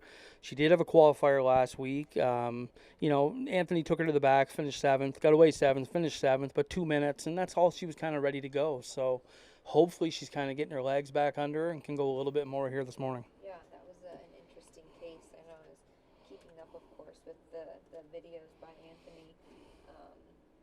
So far, how do you think the morning is going? Good, good. I'm up here in the AC or whatever we got, and everybody's back there. I know my man Jason Merriman's probably sweating in the paddock. Yeah, he'll be fine. No, I don't think. It's not as hot as it was last year. Yeah, absolutely. Last year was bad. No, I think everything's gone good. The horses overall have been good. I don't think we've had any mistakes yet. So so far so good. What about your thoughts? I know Anthony was kind of one of the maybe the masterminds behind this, but the claiming part of the Buckeye Stallion series, I think it gives another level. Well, obviously gives another level for the state of Ohio. So you got the fair circuit, Buckeye claiming, the Buckeye Stallion, and then the Sire Stakes. The first week they had the Buckeye claiming, I think everybody and their mother entered into it, and they realized maybe that's not the way to go. But I do think it does help some of those horses that are a little bit better than the fair horses, not quite Sire Stake horses either. Yeah, we had 4 wins there a week ago in them. I think they're great.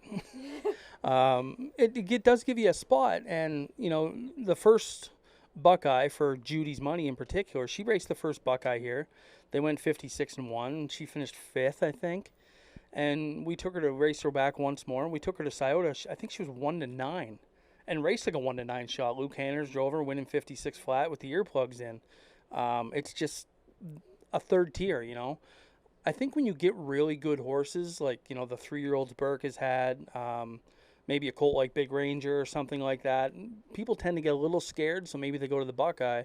So the Buckeyes nowadays here are no joke. No. Like, they are tough. And it gives you a spot where, yes, you have to risk losing your horse, but I think they're fairly priced at $25,000. And it's a good it price. gives, it's right in the middle, and it's honestly what they're worth. I have seen a couple of sneaky moves by some horsemen. I think it's like non-winners of 1 to be claimed for 10 with allowance. It's like 15,000. Anyways, they can go right into those Buckeye claiming. Yep. And if someone wants to claim them, that's a free $10,000. Absolutely, because, absolutely. You got to pay attention by that. But they just have to go so fast all of the time, and it's almost unfair for those horses who do deserve to kind of be on the parimutuel tracks. You know what I mean? For a 3-year-old colt pacer to be a solid Buckeye horse, and by solid I mean he can be 1, 2, 3. I think you got to pace 50, 51 at Scioto. Yeah. And it just, there's some horses that it gives you a place to race your 52, 53, 54 pacer. Yeah. It gives you a spot to race them, and That you don't maybe want to go around those fair tracks with. yeah, if they're a little big, or you don't want to travel to the fairs, or you don't pay into the fairs, it definitely gives you an option. I'm a huge fan, and I wish Ontario would develop the same thing. I think maybe after this year, more jurisdictions will look at it like that because it gives more options. And with the amount of horses being bred these days, it gives everybody a chance to race. You know, there's a lot of money that gets put back into the stakes program, whether it is, you know, the fairs, the Buckeye, the Sire Stakes, and so on and so forth. Qualifier up 9 is up next. It's for the older horses. It's always nice when you get a text back from King James here. I messaged him 4 hours ago, but he probably had a late He night. was probably sleeping or, you know, maybe a little. Congrats again to James McDonald, my hero. There's Kenny with the call race night.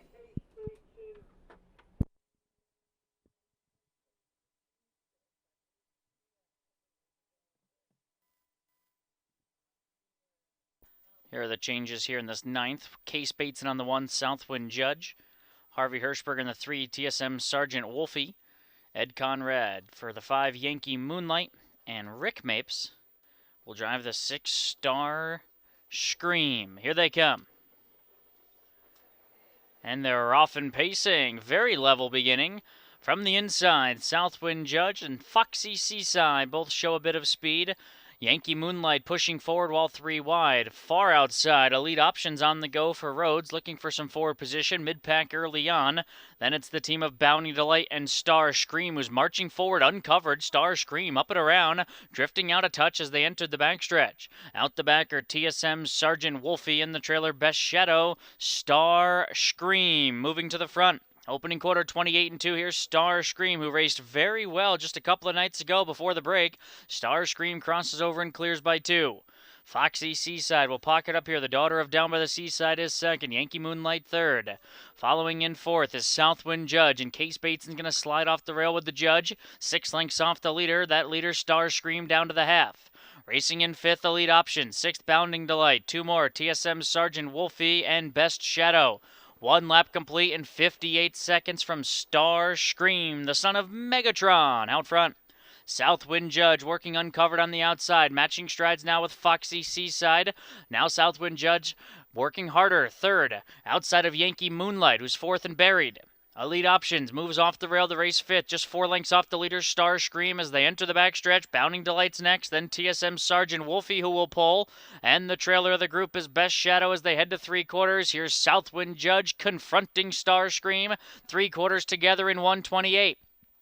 Up to third goes Elite Options. Backing out of it when Foxy Seaside. She's dropped back. Yankee Moonlight just took fourth. Then Bounding Delight and TSM Sergeant Wolfie. Star Scream with an eighth of a mile to go. We're still races with a 2-length lead. Elite Options has been skimming the pylons throughout and slides up into second. On the south side, Yankee Moonlight. Deep stretch. Star Scream almost home. On the outside, Yankee Moonlight up the wood. Bounding Delight. Here's the finish photo. It's either Star Scream or Yankee Moonlight. Bounding Delight was third. We saw this talent from Star Scream a few nights ago, but made the break. Stays flat today in 1:58 and 3.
Qualifier number 10 is up next. We're on the pace this time, scratched onto a field of 5. Jessica and Jason McGinnis back with you. We just saw a look. Oh, there he is on your screen. Spring Ice. This is a Roan gelding by Summa Cum Laude. I was just asking off camera or off air if you had any Summa Cum Laudes. I think for his first crop last year, I thought overall it was a nice crop. We had the Summa Cum Laude. She made $50,000 last year's racing at the fairs. But I think that he's been a nice addition to Ohio. Yeah, he's kind of that, fill the role of that maybe middle. I mean, right now in Ohio we have Blueprint standing here now, but they won't show up for a few years. Right. But right now you kind of have down by the seaside, and then you have everybody else. Right. So just another horse to kind of, fill that role of a nice horse that might be affordable for a lot of people. And we had one, and he was an okay little horse for us. So interested to see this guy. We had his Dancing Yankee sister, I'm Fancy Like, who's up to 155,000 and a mark of 152. I was just going to ask you about that. I know you guys had I'm Fancy Like. When you get siblings out of the sale, do you ever kind of go into it thinking, I wonder if you're going to be like your sibling, like maybe the quirks and the attitude type of thing, or do you just kind of start with a clean slate? It all depends. It depends on the horse. I think maybe trotters, for whatever reason, you'll see it a little bit more. Okay. This guy's really not like the filly was. She'd see dead people, and she was kind of hot. And this guy's lazy, if anything. So far, not a... look at Anthony going with 2 odd wheels. That would drive him insane. I love it. Oh boy. One's got the white tire, and one's had to be swapped out. We must have had a flat. I love it, because he'd just be driving him nuts. His little OCD. that Actually would drive me nuts. This made the whole day, him having to drive with 2 different wheels. You guys also sent out the 6. That's going to be Kurt. This is an Always Be Mickey out of a Rock and Roll Heaven mare. Sent to you guys. I actually know the owner, Stefan Brochu, from Michigan. But you guys got him a couple of months ago, maybe. I think he came in a little late, yeah. I haven't trained him, so I don't know that much about him, to be perfectly honest. And I think he's been going okay, and Justin Irvine's going to get the call today. It looks like he's not the biggest of the guys out there either. No, he's a little guy. He is still a stud, and he thinks he's a little bit bigger than he is. He's got the attitude, maybe. Yeah. Might have a little small man complex or something, I don't know. But he knows he's a stud. He's a good feeling little horse. All right, here's qualifier number 10 on the pace. There's Kenny. Number 1, King on Campus, Braden Rhodes. For Jason Elzer. 2, Spring Ice, Anthony McDonald for Jason McGinnis. 3, CPF Wash and Rinse, Eli Schwartzentruber for Karen Freed. 4, J.K. Monty, Chris Lems for Scott Cox. Scratch the 5. And the 6, Kurt, Justin Irvine for Jason McGinnis. The field of 5 2-year-old pacers. Sent on their way, and it's Kurt who gets the first call off the wings, but right to that one's inside is J.K. Monty showing speed in from the rail, King on Campus. So they're 3 across as they head into the opening turn, as Kurt is deep on the course but progressing nicely 3 wide. Also mixing it up with them was Spring Ice. Spring Ice trying to go forward for AMAC, and 5th is CPF Wash and Rinse. They're only about 4 lengths separated, though, as they move on to the backstretch, and Kurt will cross over and clear. So it's Kurt and Justin Irvine out front now. Spring Ice outside of J.K. Monty. They're 2nd and 3rd. Opening quarter, 30 and 1/5 seconds. 4th along the inside is King on Campus, and CPF Wash and Rinse is 5 lengths off the leader. And here's the barnmate, Spring Ice. So the McGinnis trainees are 1-2 now as Spring Ice crosses over Kurt, who's going to settle up 2nd. J.K. Monty still 3rd. King on Campus, and out the back, CPF Wash and Rinse. So AMAC made that mid-race move to the front here with Spring Ice. Son of Summa Cum Laude out front. 2nd is Kurt, and they complete lap number 1 in 1:01.1. AMAC going to work, though, already on Spring Ice, asking for some more speed. 2nd is Kurt as they bend around turn number 3. J.K. Monty, half in, half out there from 3rd with 3.5 lengths to pick up. Then comes King on Campus and CPF Wash and Rinse at the back, inside 3/8 to go. Kurt's ready to pull the pocket, it looks like, on Spring Ice as they enter the backstretch. Spring Ice with the lead, Kurt still 2nd, 3rd, J.K. Monty as they take a bit closer order, and now Kurt is given the green light to launch his attack on Spring Ice as they pass 3/4 together in 1:31 and 2. It's Kurt who's taken over. He got rough. Kurt lost it. Kurt went on the run there. So Spring Ice has a 2-length lead. J.K. Monty is second. Kurt is quickly regathered himself. Now he's back in third. Then comes King on Campus and CPF Wash and Rinse. Coming to the top of the stretch, Spring Ice off the turn with the lead. Kurt trying very hard down the center. In between them is J.K. Monty. Yards to go. Spring Ice is going to win it. Spring Ice by a length and a half. Second to J.K. Monty. A touch on the line there. Kurt showed nice speed and re-rallied third in 2:01 and 1.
well. Qualifier number 10 is in the books.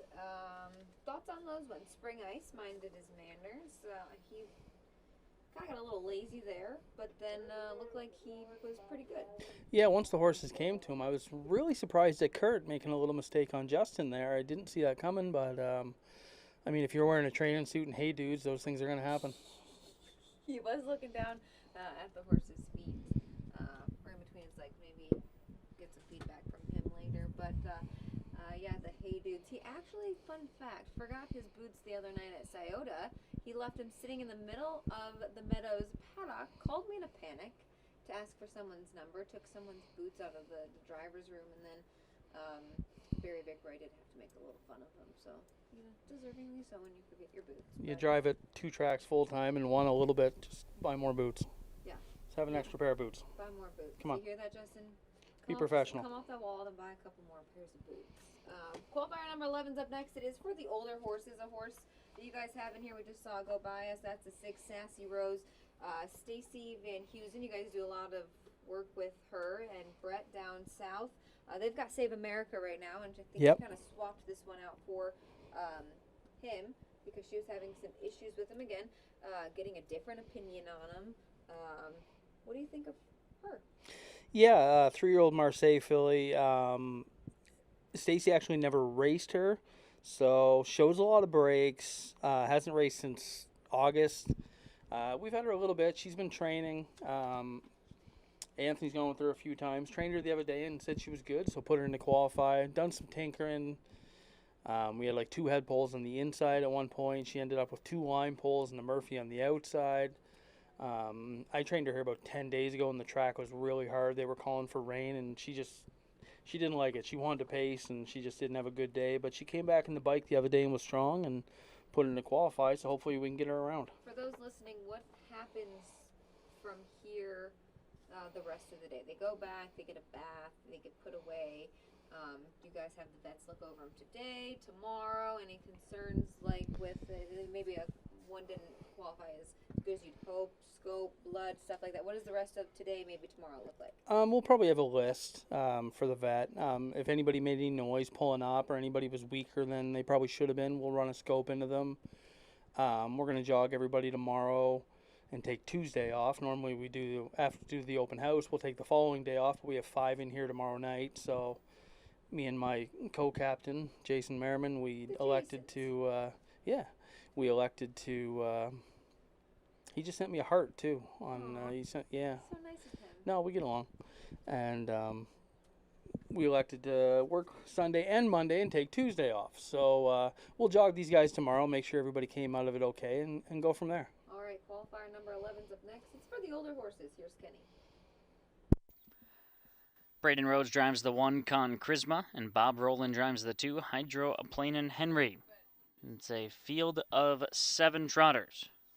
Our last older horse group, and then we'll have freshman trotters to wrap up our Sunday qualifiers here for the Stable Open House.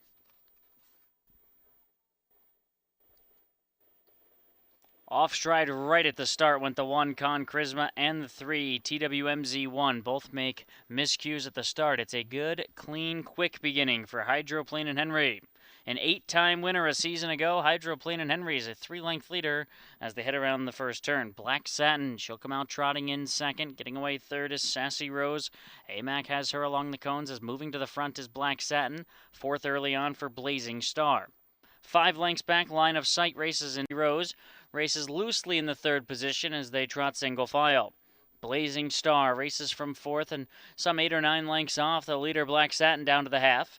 Then Line of Sight and Con Charisma, far back TWMZ1.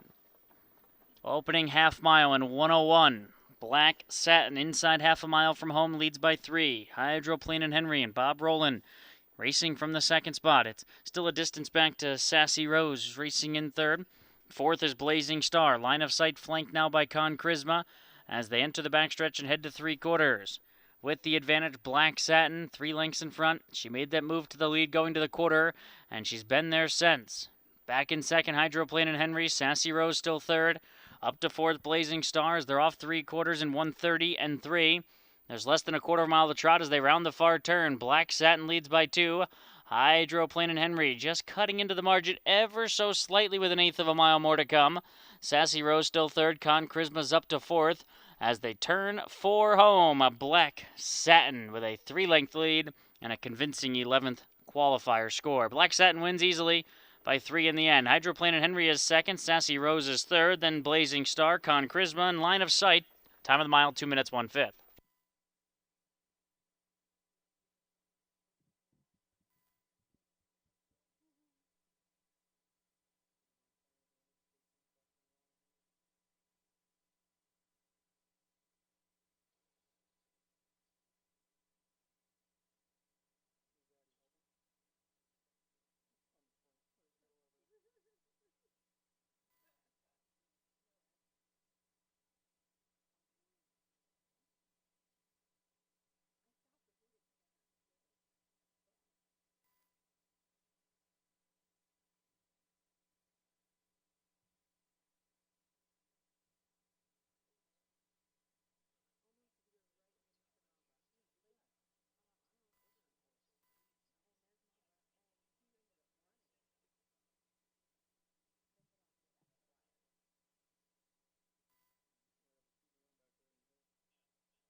Grow us up. The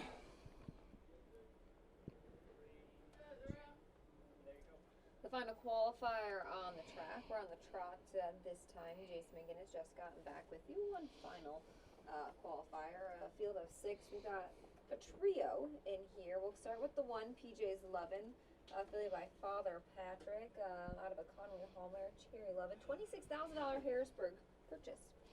Yeah, she's a sister to Cherry's girl that we have, the Captain Corey filly that's had some luck up in Shenandoah Downs. She was second in the final last year and this year. Kind of a nice filly. PJ's a nice filly. I've trained her a couple times, trained her in the bike a few times. She's nice. She wants to go. She's got a good attitude and trot's nice. Justin Irvine from Post 1. She looks like a lot of the Captain Corey's. Long legs, Yeah. nice body, nicely put together. She's actually, they got it on. That's my man Jason doing a great job again. I said, make sure she's in the big bike and out long. Surprisingly, she'll hit your foot. She is, and I put her in the bike one day and she hit my foot train and got a little revved up. So I said, make sure she's in the big bike. Oh, we can't have one hitting the hay dude. No, yeah, we don't want to knock the hay dude right off his foot. Knock the Pig Cover farmer. My Short. This is a homebred for this stable by Green Shoe out of Eyes of 10. My initial thought, the Green Shoes get better with age. I feel like they can be a bit on the warm side. Your thoughts? Yeah, Warm's putting it nicely.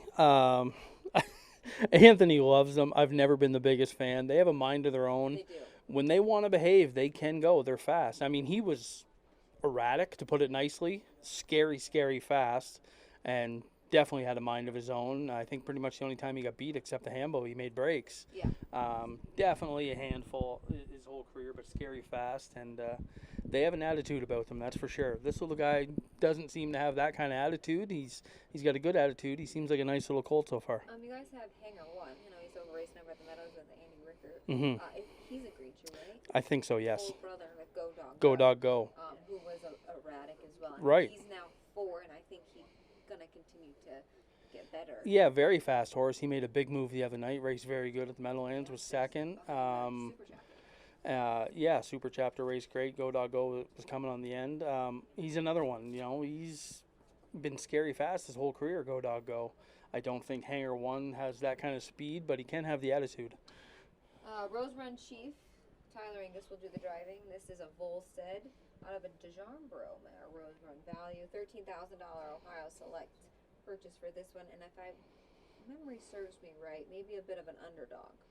Yeah, no, he's not a bad little colt. Tyler's gone with him a few times, and we've had a couple Volsteads, not too bad. We've had a little bit of luck with them, and I think this guy will be okay today. How many times do they see the gate before they come to the qualifiers? Depends on the horse. Ours have all seen it at least twice, I would say. And, you know, that's a big advantage of being here at Northfield. Northfield puts the schoolers on the entire month of May. Every Wednesday at 11 o'clock, the gate goes out, and they'll have as many schoolers as there are horses to go. And if you get rained out on Wednesday, which it did one week, then they'll go on Saturday. So it's a big advantage for people like us with a lot of horses. We don't have to ship somewhere to school. I know at farms and stuff, people will kind of make their own gate and let them see something. But big advantage to us that we can train here, you know, the entire month of May behind the gate. And we haven't gotten any bad reports either, so I'm assuming they probably all handled going up to the paddock, standing up there. It's about a 40-ish minute wait, which Sure, it's it's the way qualifiers are running. But it's a whole new world when they have to go and stand up there. yeah, it's different. They're used to going to the barn, warming up, back to their own stall, and then going out and training. And today they have to go up in the paddock, and it's you see some of them when they go to Scioto or somewhere, they'll develop new habits. Hopefully, no bad ones, but when they just change the routine. So different for today, and you know everybody back there doing a great job. I haven't heard any horror stories, so they're either hiding them from me or just haven't had anything bad happen. They do like a routine. I know people think I'm crazy when I say that. Non-horse people think I'm a little crazy when I say each horse has their own personality and they have their own routine, and they thrive off of that. So when you kind of get them out of their routine and their rhythm, it throws them off. They're just like a human. Absolutely, yeah. And you see some of the horses that'll go and relax. Like you talk about next generation, it's early in the schedule, and there'll be a 6-hour retention in the paddock at Scioto, and a lot of them will be their first time there. So you just hope they relax and stay calm, and don't stand there and shake and sweat for 6 hours. The final qualifier is behind the gate. We'll be back with a little bit of reaction before we close things out. Kenny has your call. No changes here in our 12th qualifier. PJ's Lovin', Justin Irvine for Jason McGinnis. Hat Trick Hanover, Logan Ebersol, trains and drives. Anthony McDonald for Jason McGinnis. The 3 Cover My Short. 4 Judea. Darren Harvey drives and trains. 5 Walstead. Eli Swartz and Truber for Jerry Miller. And Rose Run Chief, Tyler Angus for Jason McGinnis. Thank you all for watching our Sunday qualifiers. And they're off and trotting in the finale. Hat Trick Hanover shows speed with Cover My Short and a Walstead. Toward the inside is PJ's Lovin', who's going to cut the corner and accelerate on through. PJ's Lovin'. So far, getting through turn number 1 with the lead. Cover My Short on the outside. Racing from third is Hat Trick Hanover, trying to squeeze into that spot. Goes Cover My Short, so PJ's Lovin' will cut the mile early. Cover My Short is second. Hat Trick Hanover is third. 2 lengths back, Judea races from fourth. Then it's Walstead, the only one with experience, as he had to start at the Paulding Fair. And Rose Run Chief is the caboose. Opening quarter, 31-3. To the far turn for the first time. It's PJ's Lovin', the daughter of Father Patrick, out front here a length and a half from Cover My Short, Son of Green Shoe. McGinnis trainees are 1-2 with 5/8 of a mile to go. Hat Trick Hanover in line third. The Son of International Monies is 2 lengths better than Judea. She races from fourth. It's a gap of 2 more to Walstead, and Rose Run Chief is last of them all. Single file down to the half. PJ's Lovin' gets him halfway home in 102 and 2. PJ's Lovin' shows the way. Second is Cover My Short. Third, Hat Trick Hanover. The top 3 have been unchanged throughout. Judea still racing in fourth. 2 more lengths back to Walstead and Rose Run Chief at the back of affairs, but moving to the outside. A bit rough there around that turn, but nonetheless holding steady as they race on to the backstretch. And PJ's Lovin' leads by 2. Nudged along second is Cover My Short. Rose Run Chief showing nice speed on the outside up into third. Outside of Hat Trick Hanover as they're off 3/4 in 133 and 1. To the far turn they go. PJ's Lovin' well clear. 4 lengths in front. The stable 1-2-3 as Rose Run Chief just went up into second past Cover My Short, who's third. Hat Trick Hanover's dropped back to fourth, then Judea and Walstead. But as they turn for home, PJ's Lovin' all alone for the final 100 yards. It's PJ's Lovin'. PJ's Lovin' by 5. Wins it in style. Rose Run Chief second. Up third is Judea, then Cover My Short, Hat Trick Hanover, and Walstead. It's the Hey Dude Man in 202 and 4.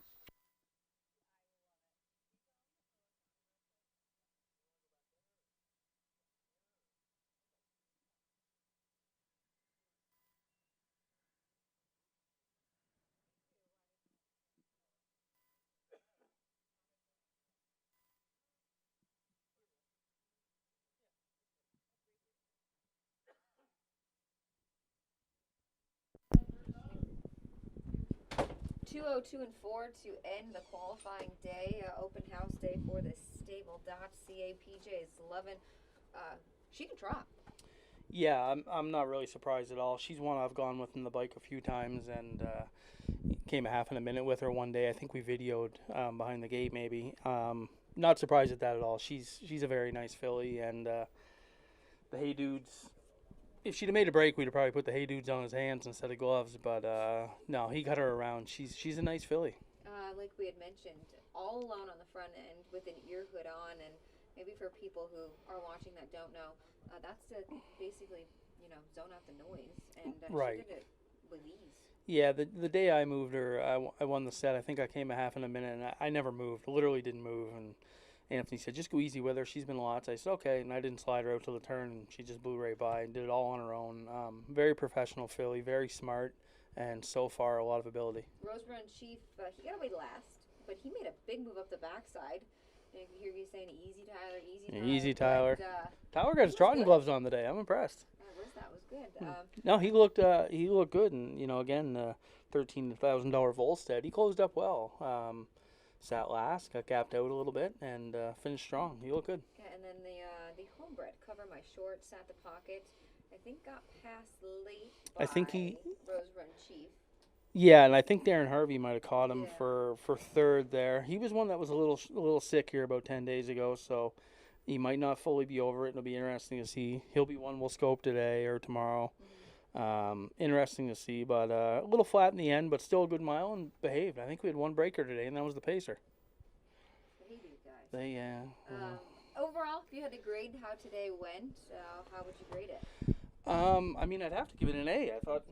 I thought everybody was really good. They looked good, and like I said, I haven't heard any stories about any misbehaving back there. I got the easy job. Everybody back there's been running around. Got here early this morning to get all the older horses jogged, and whether it be the riders or the grooms or a couple extra people we called in to help. Everybody does a great job. They always do. We got a Mr. Battle Lake Erie Kenny coming in early in the morning to announce. You better go get a nap. Now, yeah, he needed a nap, a little soup maybe for his throat. He's got a long night ahead of him. And, everybody just goes above and beyond. Like I said, we had to fly you in by helicopter, so that was cool. Glad we didn't get into the pond. We landed Yeah, no, there's lots of room here. Only 27 just races a huge to thank call you today. to everybody. Everybody does a great job all the time with the horses, so, we really appreciate it. Off the top of your head, do you know how many are left maybe to qualify? Top of my head, I'd say maybe 5 or 6. So, not too many. That's That's a big chunk of them right there. Well, 14, 5. There's a couple racing in the fairs, whether it be Yeah. Michigan or Kentucky. I think we've raced 4 between the fairs. Oh yeah, you did have a win at the fair. We had a win in Kentucky. Cody didn't have his chin strap done up. I don't know if you saw that picture. I did see that. I wonder if That's worse than wearing hey dudes, not doing your chin strap up at the Michigan Fair. Give me a break. So Cody and Chris had a winner down there. 6 at the Meadows the other day, 10, 14 today, 24, 3. I think that makes 27 qualified. So when they come back, maybe to go round 2, would it be coming right back this following Thursday, or maybe wait a week, or kind of see what their schedule's like? We'll have to look at the schedules and sit down and start mapping stuff out. It's that time of year we got to start planning.